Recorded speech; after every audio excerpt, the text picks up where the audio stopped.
hondos de la misma celda o del mismo andén, con dos que alcancen el tope de la subasta, con dos que bailen sin casa en el mismo tren, con dos que resulten ser de la misma casta, con dos entre tantos ecos se digan quién, con dos que se nos parezcan en la canasta, con dos que tengan el alma como de 100, con dos que se quieran bien, con dos que se quieran bien, con dos que se quieran bastar, con dos que tengan el alma como de 100, con dos que se quieran bien, con dos que se quieran bien, con dos que se quieran bastar.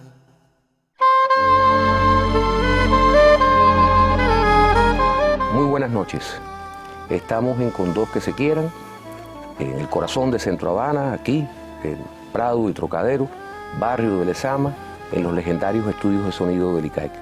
Hoy tenemos con nosotros en nuestro espacio a un gran músico, a un gran amigo, a una maravillosa persona, ingeniosa, hábil, locuaz, suspicaz, elocuente, una de las personas más virtuosas que tenemos la música cubana hoy. El maestro José María Vitier. Bienvenido, José. Es una presentación que probablemente me enmudezca en los próximos minutos. No, te van a enmudecer las preguntas, algunas por lo menos. La primera, ¿tú crees en la desaforada, incontrolable libertad de expresión? La pregunta es exactamente si yo creo que eso es bueno. Que eso es bueno, que es sano, que es bueno para la sociedad. Primero hay que dejar bien claro que sin libertad de expresión no tendríamos una cosa tan importante como el arte, por ejemplo. Por lo tanto hay que tener mucho cuidado cuando se habla de esto para dejar bien claro que ese es un logro del ser humano que hay que aceptar y hay que, con todo su riesgo, hay que asumir con valor y es una meta irrenunciable realmente de la sociedad. Eso es una cosa. Dicho eso, no cabe duda de que, como ocurre con cualquier exceso y como ocurre con cualquier descontrol extremo, cuando la persona confunde su libertad de expresión con el derecho de los demás o con el respeto a los demás, indudablemente también comete algo indeseable. O sea, ante todo, hay que defenderla y hay que merecerla y hay que asumirla, esa libertad de expresión, pero también hay que ejercerla con respeto, con responsabilidad. Y creo que nadie tiene ni siquiera derecho a expresar cualquier cosa que sienta si esa cosa que siente es algo que daña al resto. Y por eso me refería a desaforada, Claro. a fuera de control. Vamos a ir rápidamente a la música, pero me voy a circunscribir, por lo menos en esta segunda pregunta, algunos textos que están en tu disco Pulso de Vida, que como todos tus discos es un tratado y un homenaje a la exquisitez.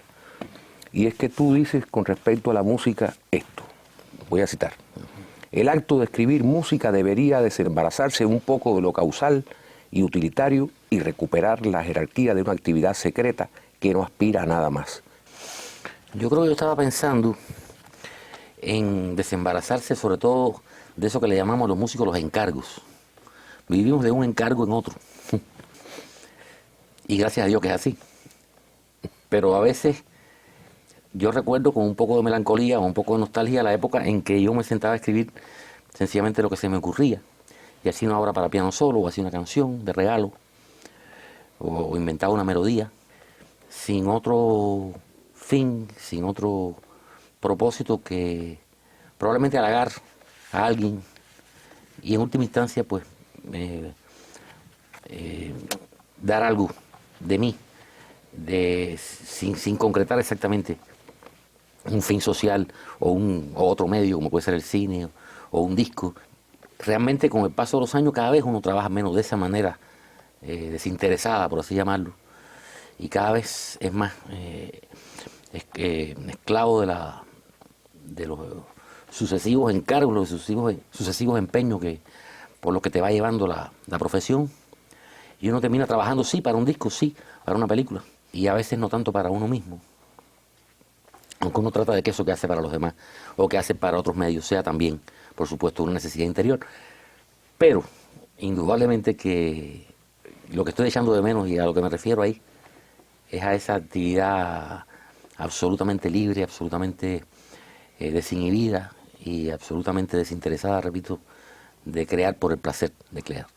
Sí, pero cuando haces música para cine, y has hecho mucha música para cine, tú también dices, y vuelvo a citar, esa pasión casi clandestina de componer músicas al servicio de emociones ajenas me ha aportado un cierto oficio y sobre todo una cierta humildad.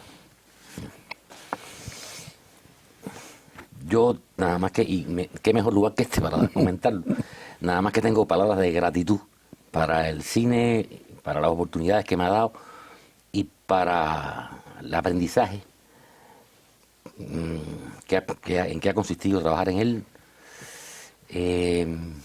Digo que mejor lugar porque aquí, tú sabes que aquí se grabó una parte muy importante de la música del cine cubano y una parte muy importante también de mi obra para el cine cubano. Y no solo para el cine cubano, también aquí se grabó la misa cubana, por ejemplo, me estaba acordando ahora. Bueno, trabajar para historias ajenas, sí, porque en definitiva uno entra en un proyecto, se entera entonces de una historia. Ahora mismo me estoy leyendo una historia que no es mi historia personal, es la historia de otras personas, pero yo tengo que hacer la mía. No solamente mía, sino entrañablemente mía, para poder realmente, desde ese punto de vista, que de repente tiene que ser el mío, sinceramente mío, asumido, tratar de expresar entonces las emociones, que es de lo que se trata, al final, escribir música y dedicarnos a esto, emocionar a la gente. Bueno, hay un tema que por suerte toco en casi todas las entrevistas, pero en este caso ese tema adquiere un matiz especial porque coincide que tu esposa, que tu compañera, es con mucho una de mis mejores amigas, mi psiquiatra, mi confidente, y entonces yo quisiera oírte hablar a ti, por lo menos en televisión y en un programa como este, de Silvita, de Silvia Rodríguez Rivero, tu esposa, tu compañera, como ya dije, y la mamá de Adriancito. Bueno, primero comunicarte que es no una de las mejores, sino mi mejor amiga. Lo cual es... Gracias a Dios. Lo cual realmente es algo de lo que yo me felicito. Yo soy un hombre afortunado. Por varios motivos, pero quizás por ninguno tan relevante para mí. En el año 2012 dicen que se van a celebrar no sé cuántas cosas y van a haber algunas catástrofes. Tú sabes que se habla mucho de eso. Bueno, en el año 2012 van a hacer, y no es ninguna catástrofe, yo espero, vamos a cumplir nosotros 40 años que nos conocimos. Cuando digo que nos conocimos, quiero decir que empezamos a vivir juntos, porque eso ocurrió todo a la vez. Si no es indiscreción, ¿cómo fue? Yo conocí a Silvia de una manera muy fortuita. De una manera que yo mismo ahora pienso que fácil hubiera sido que no hubiera ocurrido. Un lunes 17 de julio del año 72, en que yo fui por primera vez, no tenía hábito de ir, y no recuerdo haber ido muchas veces después tampoco, a un club que se llamaba el Johnny Dream, que tú recordarás. Precisamente recuerdo que entré, estaba lleno el lugar, y había que entrar por pareja, yo estaba solo, ¿sabes cómo era esa cosa? Entonces, con la patraña de que yo iba a trabajar y que iba a tocar, cosa que era mentira, yo me sentía realmente un admirador de todo lo que ocurría ahí, y una cosa que estaba inclusive como por encima de mi nivel. Realmente yo iba a ir a oír a grandes jazzistas que se reunían ahí, y yo era un estudiante de la escuela, y Entre mis amigos estaban mis primos, siempre mis primos estuvieron entre mis mejores amigos, y están. Y yo recuerdo que mi primo Lichi se me acercó porque me vio sentado en una mesa. Yo no sabía quién es la muchacha que estaba, donde me vio sentado, que tenía enfrente. Estaba Sara González también en esa mesa, me acuerdo. Y me dice, oye, ahí tú estás sentado, hay una muchacha que yo conozco. Y recuerdo que me dijo, no la dejes escapar. Como diciendo, a su vez, a Silvia le habían hablado de mí también. La propia Sara González, quien había conocido en una escuela del campo, ella estudiaba ballet también, le había hablado de mí. ¿Pero quién estudiaba ballet? Sara, no. No, porque no habían creado el grupo que han creado ahora. No, Silvia, mi esposa, estudió un tiempo, unos años ballet. Entonces, me ha hecho meter el hilo. No, ahí te encontraste. Y bueno, ahí nos encontramos, pero... Con los ojos claros. Sí, ahí nos encontramos y el caso es que aquello se fue acabando el show, digamos, y la gente se fue yendo y ella se demoró un poco, fue al baño, se demoró un poco y yo fui el que me quedé a esperarla. Y cuando ella salió, quizás pensando que ya no había nadie, yo estaba esperándola. Y el caso es que fuimos al malecón, ahí sí ya empezamos a romancear mucho y yo fui a vivir. Esa noche me quedé a vivir en su casa por los siguientes 20 años. ¿Cómo fue tu entrada en el conservatorio y cuál conservatorio? Yo estudié en el conservatorio desde los 14 años. Antes de ese momento yo estudiaba con profesores particulares, de los cuales tengo un recuerdo luminoso realmente. Cecilia Echevarría en mi barrio, en mi víbora natal, y Margot Rojas, la gran, eminente pedagoga, que fue la que me preparó para entrar al conservatorio. Yo entré en el año 68, con lo cual ya está sacada la cuenta, ¿no? Conservatorio Amadeo Roldán, donde me formaron, o hicieron lo posible por hacerlo, un grupo tremendo de profesores, algunos muy, muy destacados. No quiero omitir ninguno, ni mencionar ninguno, especialmente salvo a mi maestro de piano inolvidable, César López. ¿Qué compañeros de los que hoy son eminencias como tú en la música cubana te acompañaron en aquella aventura del conservatorio? del conservatorio?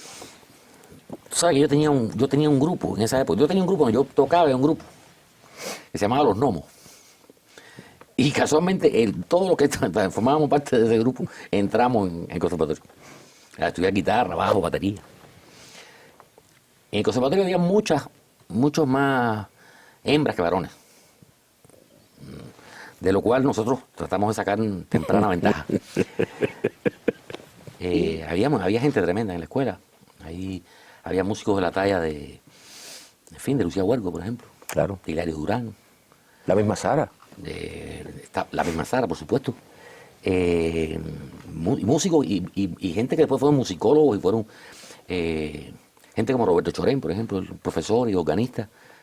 Bueno, estudiar tantos años en un mismo centro puede llegar a ser tedioso, realmente. Pero a mí me estimulaba mucho el ambiente intelectual del conservatorio. Y tenía mucho orgullo de mis compañeros, de mis maestros, la verdad. ¿Y cuándo es que tú descubres, como estudiante, es que tú descubres la vieja trova en Santiago o ya tú te habías graduado? No, yo todavía estaba estudiando. ¿Cómo llegas tú a la vieja trova? Yo fui a Santiago en un viaje que hice en el año 71 y descubrí aquel fenómeno. Yo tenía una idea, por supuesto, en mi casa se oía mucha música tradicional cubana y por supuesto mucha música clásica también, pero más música popular que clásica. Realmente en mi casa se escuchaba. Además de la música que se hacía, con mi abuela pianista, con mi padre violinista, y que empezaba a hacer mi hermano también, que empezó eso primero que yo con la guitarra. Pero bueno, la vieja trova que tú me preguntas, que fue la que me marcó y la que siempre que voy a Santiago lo recuerdo, y se lo digo siempre al público, y donde quiera que voy lo digo. Mi vida cambió completamente, mi visión de mi carrera, curiosamente, cambió el día que yo escuché a algunos guitarristas de estos centenarios tocando guitarra. ¿Quiénes eran? Bueno, yo tuve suerte. Yo conocí a Emiliano Blech, que había sido alumno de Pepe Sánchez y compañero vecino. yo pude oír a Ángel Almenares, también muy mayor, a Manolo Meléndez, pude oír a los Castillo, a Augusto Castillo, a Manolo Castillo, a Ramón Márquez, pude oír a Pucho el Pollero. Ya existía la nueva canción, la nueva trova, y yo era fanático, porque además ya existía el grupo de experimentación. Mi hermano tocaba en el grupo. Yo había participado aquí mismo, en algunas grabaciones, como suplente, porque ahí hay un pianista de miedo que era Emiliano Salvador. Y bueno, yo conocía esa nueva trova, pero paralelamente me entronco con esta antigua trova, con la trova tradicional, la trova que le llaman profunda, de Santiago.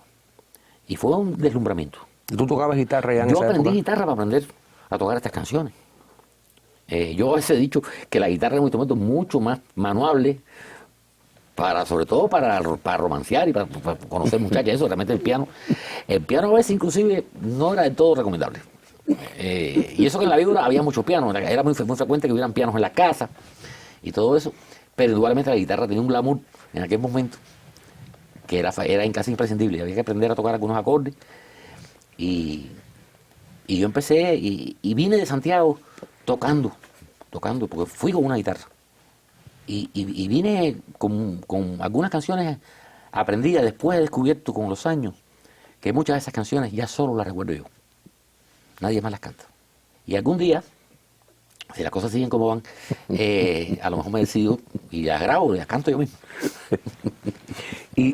Pero ya tú tenías un vínculo, como lo has dicho, con la nueva trova. ¿Con quiénes? Bueno, imagínate. Por supuesto que con Silvio y con Pablo, sobre todo. Un vínculo que me venía por mi hermano.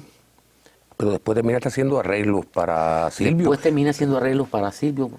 Y sobre para todo, Pablo. Y para Pablo también. Y tuve el honor que no me podía imaginar en aquel momento. Porque yo en esa época no componía ni canciones ni nada. Lo que hacía era estudiar el piano y tocar la guitarra, más o menos. Tuve el gran honor después de que me cantaran, que pusieran su voz, ¿no?, para cantar canciones mías en los discos, en la producción mía de canciones, que fue una actividad clandestina hasta hace un tiempo en que ellos, y tú también, por cierto, me han honrado con su voz y dándole, por supuesto, un vuelo que me halaga mucho. Bueno, ya que estamos hablando tanto de este estudio, por eso digo legendario, aquí todos hemos dejado un poquito de nuestras vidas juveniles y no tanto. Aquí se grabó la Misa Cubana. Para mí y para muchas colegas y público es de alguna manera como un momento cumbre en tu carrera. ¿En qué año tú escribes esa obra?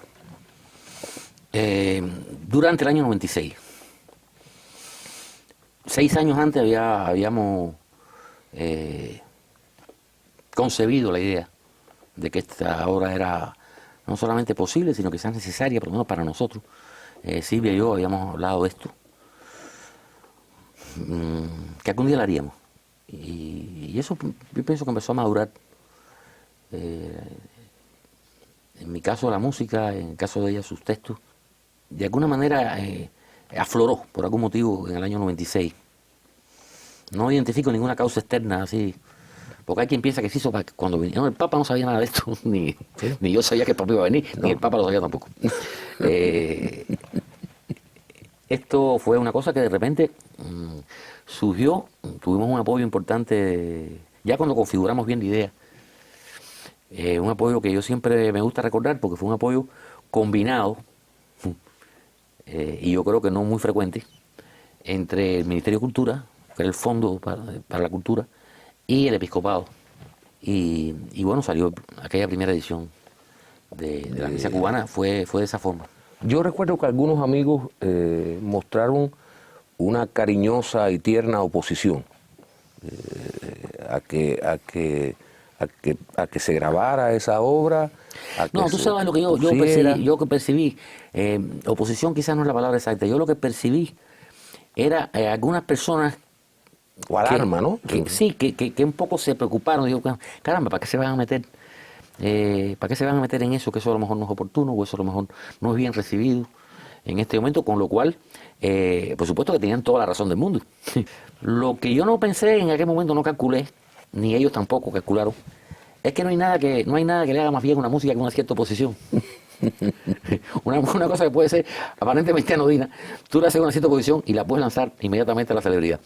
¿Entiendes? Así que las personas que de alguna manera se opusieron, me hicieron el servicio de la vida, ¿verdad?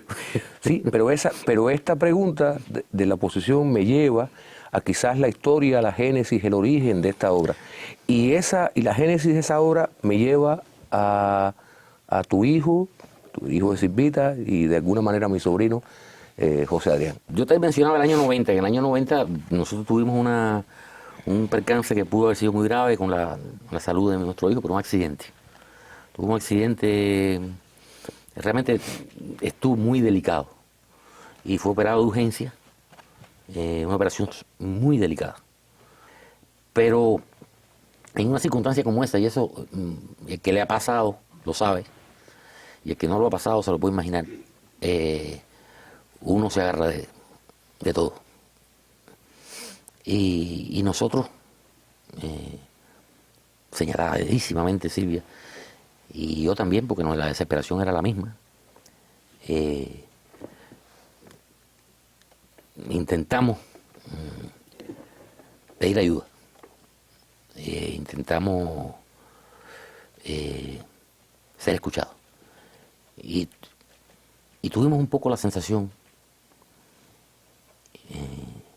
de que sí, de que éramos escuchados. Sentimos consuelo, sentimos esperanza. El desenlace de todos aquellos acontecimientos no pudo ser mejor. Y nosotros, ahí sí los dos, con la misma decisión, decidimos que algún día haríamos algo para devolver la gracia que hemos recibido. Y nos ha hecho vivir a los dos, incluso la experiencia, ¿no? A veces muy inolvidable. A veces con el elenco cubano y a veces con el elenco foráneo, ¿no? Con músicos extranjeros. Así es. Tu familia es de todos conocida, es una familia de profunda vocación religiosa. Y tú has dicho también en este disco, es la última cosa que voy a citar, y ya es exagerado la citadera. Tú has dicho, soy creyente, por lo menos en la primera parte, soy creyente porque creo en las cosas cada día. Cuando tú hablas de soy creyente, ¿hacia qué más? Tú sabes que tu formación es católica, lo acabas de decir, pero eso se puede haber extendido a muchas otras... Eso se extiende, de hecho se ha extendido y se extiende a una actitud, digamos, religiosamente muy abierta, y una sensación de creciente, ya te digo, y actualmente total, de respeto hacia todas las formas en que el hombre ha tratado de explicarse lo desconocido, de las cuales una de ellas es la religión, pero no la única. Eso es lo que ocurre, o sea, por eso digo, y también me refiero a ser creyente en el sentido en que lo decía Ernesto Cardenal. Ernesto Cardenal decía que creyente eran las personas que creían que el hombre podía cambiar, que eso era para él un creyente, lo cual es una definición muy original, y sobre todo viniendo de un sacerdote que además era un revolucionario y un poeta. Así que en ese sentido es que uso la palabra. Bueno, José Adrián Vitier Rodríguez, ¿cuánto tú reconoces que hay de Vitier y cuánto reconoces que hay de Rodríguez en el caso de tu hijo? Mira, tendría que, para responderte esa pregunta, tendría que decirte que yo, como ya se ha dicho, y estoy tentado a decir que hasta la saciedad, provengo de una familia destacada, una familia eso lo sabemos todos. Exacto, y siempre se vuelve sobre eso, y es correcto, y a mí me honra muchísimo, pero es que yo caí en otra familia destacada. Yo caí en una familia que es un tronco de familia. Ahí va. ¿Entiendes? O sea, yo caí en una familia numerosa, cubanísima, que es la familia de Silvia, donde había un grupo de personas que yo de repente conocí que pasaron a ser mi familia y que a lo largo de los años constituyen mi familia.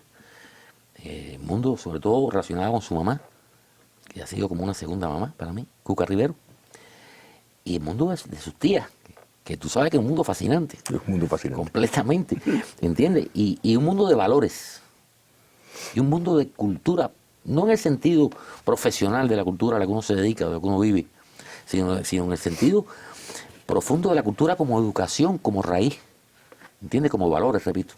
Y yo soy deudor de ese aprendizaje también, y aprendí también mucho, y le debo mucho a esa familia. Y yo creo, por eso me alegro que me hayas hecho esa pregunta, que Josayán también sacó mucho de Rodríguez y Rivero, de esa, aunque no cabe duda, que Adrián, que no resultó ser talentoso para la música, pero sí heredó indudablemente cierto talento, o yo diría, me está mal decirlo. No es cierto. No, me está mal decirlo, pero no es cierto. Yo creo que más que cierto talento para las letras, para la pintura. Y los idiomas. Para el idioma, para la traducción, para el diseño, ¿entiendes? Y tiene una mente muy completa. A mí, yo a veces recuerdo con ternura la frase de Martí, la comprendo muy bien. Hijo soy de mi hijo, porque uno termina siendo hijo de su hijo también, uno termina aprendiendo. Yo ahora voy a hacer un viaje atrás y voy a llegar a la casa de Arroyo Naranjo, donde compartía con tu primo, donde había también un ambiente musical muy rico. ¿Cómo era eso? Tanto yo como Sergio nos pasamos toda nuestra infancia yendo todos los domingos de la vida, los 50 y pico domingos que hay, a Arroyo Naranjo. Y por supuesto ahí es que creció el cariño entrañable que hubo entre nosotros como primos. Sí. De hecho, mis mejores amigos fueron mis primos, y de hecho lo son. Los primos, los hijos de Eliseo Diego. Los hijos de Eliseo Diego y Bella Bella García Marrú. Sí, los hijos de Sergio García Marrú también, los hijos de Felipe. O sea, ahí estaban, es que éramos muchos primos. Pero claro, yo con los que estaba más unido eran con los... Eras con Lichi, con Fefe y con Rapi. Y con Rapi, exactamente. Que además los tres llegaron a ser sí. Grandes profesionales también en lo suyo. ¿Cómo no? Yo comencé incluso mi carrera en el cine, trabajando en el cine con Rapi, mi primo Rapi Diego. Mi primo, tú sabes que es un novelista destacadísimo. Exitosísimo además y muy destacado. Y mi prima, cuando se sentaba a escribir, ha dejado a todo el mundo boquiabierto, la verdad. José, primero dijiste que Silvia era tu mejor amiga. Después dijiste que tus primos eran tus mejores amigos. Ya estamos hablando mínimo de 4 personas. Y me has dicho a mí y me has confesado varias veces que tú te consideras una persona que tiene pocos amigos. Y es bien curioso porque uno va a tu casa, donde uno es atendido a cuerpo de rey realmente, y donde uno come la delicatessen, donde uno come la cocina que hace Silvita. Y yo nunca te veo con tan pocos amigos. ¿Por qué tú afirmas siempre eso? Acuérdate del programa de tu mamá. Sí. Amigos y sus amiguitos. Bien. Tuve muchos amiguitos y amiguitas. Yo quizás me cogí muy en serio el asunto ese de la amistad también. Y me dio por decir que es una cosa que no se podía prodigar demasiado. Que uno debía tener amigos buenos, amigos verdaderos. Quizás no muchos, pero no es que me haya negado nunca a tener amigos. Sencillamente que me parece que es un cargo, por así decirlo, muy exigente. Y a veces cuando saco la cuenta, esa cuenta que uno saca, que uno no saca por televisión, por cierto, y tú me comprenderás, sí, pero que uno sí saca de uno mismo, claro. Veo que siempre han sido pocos. En algunos casos los he perdido porque se fueron, o porque, mejor dicho, se los llevaron, estos amigos tan tempranos. Pero, ¿tú crees que los amigos nuevos, llamémoslo de alguna manera, ocupan el espacio de los amigos que ya no están, de los ausentes? Eso es lo que uno se cree, pero no. En la práctica no ocurre así. Nadie ocupa sino su propio lugar y nadie sustituye a nadie. Las personas son todas irrepetibles y todas insustituibles. Y los amigos que se pierden. Y los amigos que aparecen son bienvenidos. Bueno, solo se llega a traer una obra discográfica tan amplia y una obra videográfica tan amplia solo con talento, o hace falta un esfuerzo adicional. Hay una combinación de plantearse la profesión como un servicio y como algo que uno está en el deber de hacer.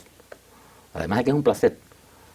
Adicionalmente es un placer para mí, o casi siempre es un placer. Yo me he sentido afortunado, en primer lugar porque vivo en este país, que es el país de la música y el país para mí, de la creatividad musical. En segundo lugar, porque efectivamente tengo muy poca música engavetada, muy poca música que no haya grabado.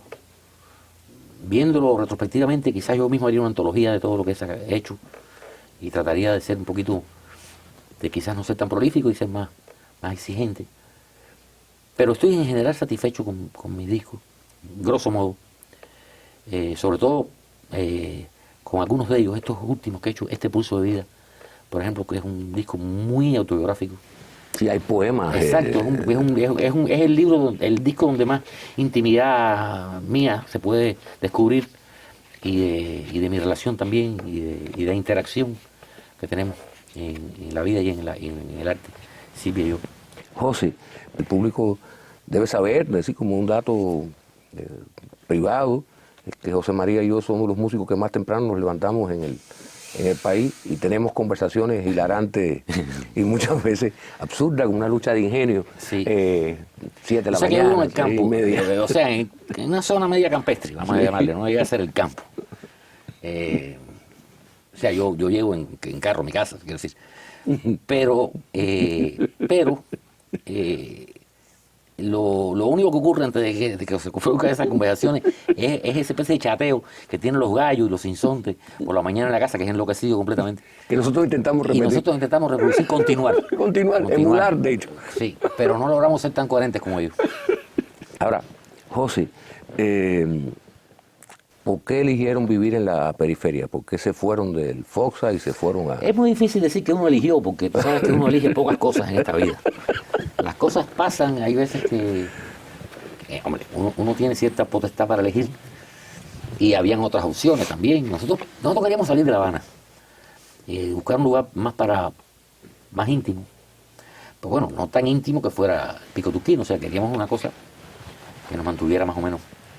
Y de forma casual, a través de unas amistades que surgieron, alguien nos comentó que existía ese lugar en Bauta, en las afueras de Punta Brava, y que habían terrenos y que había una política incluso de que fueran profesionales, incluyendo artistas, que se quisieran establecer en los pueblos para, quién sabe con qué idea en aquel momento, quizás pensando en enriquecer un poco la vida cultural del interior, no sé. Y nosotros hicimos la casa. O sea, llegaron a un terreno... Había una pequeña propiedad mínima, la mínima que puede haber, que nosotros nos dedicamos a remodelar, a ampliar y un proceso que duró 10 años. O sea, no fue que vamos a construir y vamos a mudarnos en unos meses. O sea, nos mudamos a los 2 años o algo así. Hace ya 18 años vivimos ahí. Y después, ya mudados, fue que la terminamos, muy poquito a poco, a golpe de... por eso no debo hablar más de los encargos, a golpe de encargos. Tú me has dicho varias cosas que me llevan a pensar y me voy a la casa y no sobrevivo muchas veces a esas sentencias tuyas. Una de ellas, la quiero comentar ahora contigo. No hay nada más político que la búsqueda de la belleza. Yo me acuerdo perfectamente de cuando yo dije eso y a quién se lo dije y todo. Era una actividad, esas que le llaman una actividad, o era la perspectiva de trabajar en una actividad, de eso que le llaman político-cultural. Pero yo insistía, y no solo yo, muchos artistas también insistimos, en que había que hacer, participar en este tipo de actividades con el arte mejor que tú pudieras hacer. No necesariamente con un arte que fuera explícitamente portador de un mensaje político. ¿Entiendes? Porque en definitiva, y ahí viene la cita, al final de cuentas, el verdadero mensaje, el verdadero servicio público que hace el arte es enaltecer al hombre, es hablarle de que la belleza es posible y que al final, sin tú proponértelo y sin tú poner por delante ni siquiera un mensaje ideológico, digamos, determinado, tú estabas creando valores, estabas trabajando en la conciencia de las personas y trabajando en el espíritu de las personas de una manera, según mi opinión, más directa, más eficiente. Nosotros trabajamos con emociones y las emociones a veces juntan a la gente más que las propias ideas. Las ideas con mucha frecuencia separan a los seres humanos. Las emociones yo creo que tienden a hermanarnos. Y la otra sentencia, José, es mucho más arriesgada. Tú me has dicho, el Estado se puede equivocar, la revolución no. Sí, hay una cosa que he tenido muy clara siempre, y la tengo clara porque me la hicieron ver muy claro también. Es una cosa que yo aprendí con papá y por supuesto con mamá también. Hay cosas que son irrenunciables, hay ideales que son irrenunciables. Esos ideales a veces están cabalmente representados por las personas correctas, en el momento correcto, y son las personas que nos representan, la autoridad, que representan que organizan la vida del Estado. Pero también puede ocurrir que no, también puede ocurrir que esas personas se equivoquen, que esas personas no sean consecuentes con esos ideales, o que los malinterpreten, o que hagan un uso indebido de ellos. Y eso no quiere decir que los ideales sean falsos. Yo creo que a las personas que hemos estado cerca, por ejemplo, de la creencia religiosa, por ejemplo, ese es un pensamiento que nos es muy afín, porque estamos acostumbrados a sin renunciar a esas creencias, no transigir ante lo que consideramos que son errores de la propia Iglesia, por ejemplo, o de determinadas autoridades. Hay que ver lo que es la historia de la Iglesia Católica, es una cosa tremenda. Es una historia que está plagada de errores graves y de crímenes graves. ¿Entiendes? Sin embargo, los mensajes, los principios, son absolutamente indiferentes de eso y son absolutamente inocentes de eso. Y no están comprometidos, desde mi punto de vista. Igual siento yo con los ideales revolucionarios en el sentido de que yo no siento que estén comprometidos por las actuaciones de tal o más cual, ¿entiendes? Funcionario, por decir, ¿entiendes? O autoridad. Yo creo que esas autoridades pueden aceptar y pueden también fallar, ¿entiendes? Lo que no puede fracasar son estos conceptos dentro de uno, inclusive aunque fracasen socialmente. Pero la forma en que uno se formó, las cosas en que uno creyó, las cosas en que uno cree que está cifrado, inclusive el único futuro posible del ser humano y de la humanidad, esa confianza, esos ideales que son los que para mí encarnan la revolución, eso no fracasa, eso no puede fracasar. Aunque los hombres a veces hagan lo posible por hacerlo. Yo tengo fe en eso, ¿sabes? Como la vida tampoco es tan larga, no creo que me dé tiempo de cambiar estas ideas de una forma significativa. Creo que son ideas que tengo hace muchos años y que la vida lo que ha hecho es reafirmarlas y enriquecerlas. No confundir, porque no siempre son coincidentes en su accionar los mecanismos del Estado y los principios de la revolución. Hay que tratar de que siempre sean consistentes, que sean coherentes, que sean correspondientes, para algún día estar plena y justificadamente satisfechos con la sociedad que tenemos, cosa que no ocurre, por supuesto, todavía. Un título de un disco tuyo, Cuba dentro de un piano, brevemente. ¿Por qué no José María dentro de Cuba?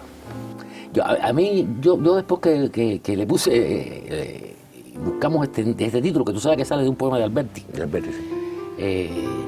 Con lo cual quisiera redimirme un poco, porque el título parece, alguien me lo señaló, parece un poco pretencioso. Y yo solamente quise decir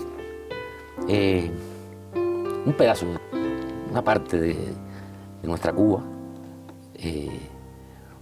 a través de una parte también de mi forma de tocar. O sea, ni remotamente se me ocurrió la idea que hay quien ha interpretado de que yo pretendía que Cuba estaba toda dentro de un piano, ¿no? Ni del mío ni del de nadie. Lo que sí reivindico y lo uso muy frecuentemente en mi obra es el apelativo de cubano. Cuando hablo de Cuba como el eje de toda la búsqueda y la pasión. Así que Cuba por delante, la verdad. Siempre ha sido esa mi divisa. Además está decirte que me siento profundamente privilegiado de ser cubano. Y cuando digo Cuba no estoy pensando en una abstracción. Estoy pensando en la sociedad y la Cuba concreta que me tocó vivir. Con sus luces y sus sombras. Bueno, José, muchas gracias. Te despido y despido el programa con el consuelo de ser parte de uno de sus amigos, de esos pocos amigos que tiene. Sí, sí lo eres, sí. Muchas gracias por haber venido. Gracias a ti. Hondos de la misma celda o del mismo andén, con dos que alcancen el tope de la subasta, con dos que bailen sin casa en el mismo tren, con dos que resulten ser de la misma casta, con dos entre tantos ecos se digan quién, con dos que se nos parezcan en la canasta, con dos que tengan el alma como de cien, con dos que se quieran bien, con dos que se quieran bien, con dos que se quieran bastar, con dos que tengan el alma como de cien, con dos que se quieran bien, con dos que se quieran bien, con dos que se quieran bastar.